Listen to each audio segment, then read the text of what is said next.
Here's a quick montage.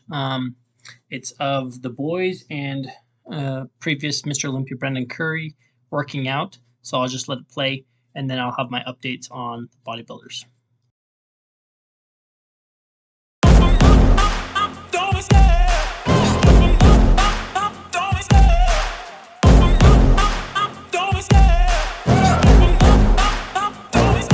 I love the chase and the hunt, and I set the pace when I'm running. I always take what I want and I always give it 100.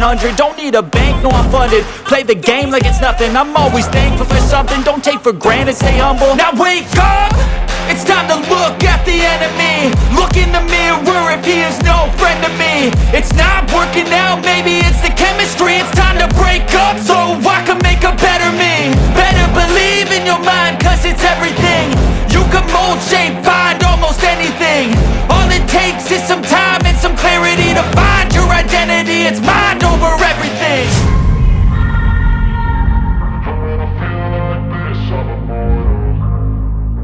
First off, you have Ian Valliere. He's at his peak week. I think he's 3 days out. It's Sunday. The show's Sunday morning, so he's a few days out. Today's Thursday. His quads look insane. It's just a matter of him, I guess, filling out to fit what needs to be done as far as like to look big enough. And I just want to poke fun.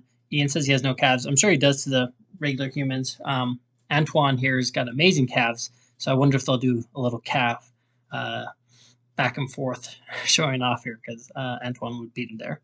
And then just going on the updates, you have Derek Lunsford, who's wanting to go into open. We don't know how soon that will be or how later that will be, but he's like around 260 and he fits it.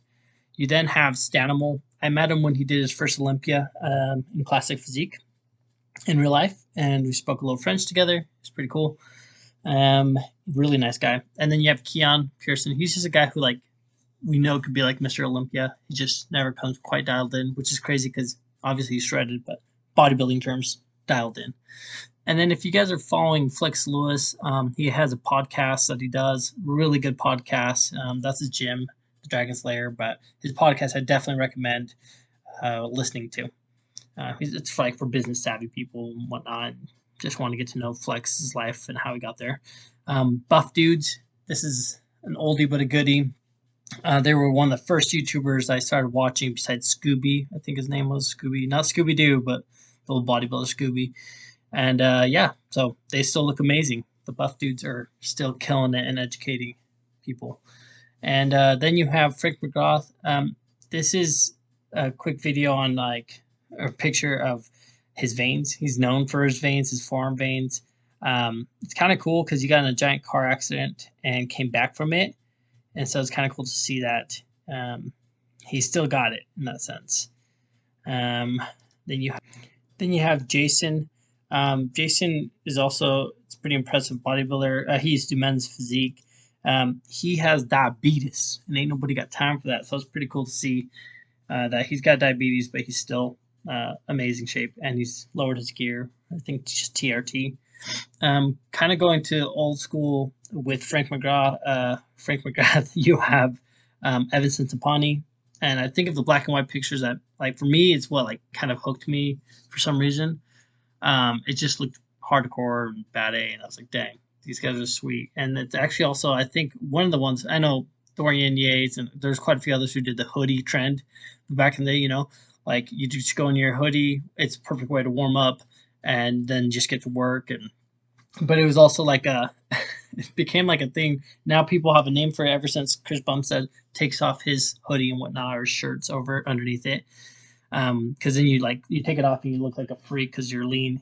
It's like your pump cover. So I just thought this was a funny video. It's a funny video to me because the new generation, I think newer generation, younger guys, like aren't too sure why people do it. You know, the thing is kind of funny. Like, it's honestly a really good way to warm up. It helps literally with me when I put the hood on. It meant like I'm getting busy, like going to work, and tunnel vision, honestly. So you have your music in, you have the hood to make tunnel vision, and it was a great way just to work in and out. And with Chris Bumstead blowing up, you know, and now it's got the name pump cover taken off, whether it's a hoodie or some kind of bigger like baggy shirt. It's kind of been around for a long time in the bodybuilding industry, but yeah, just some history, lol, now that I'm ancient in age. And yeah, but this is a funny like video that's just kind of playing off of that. I thought it was really funny.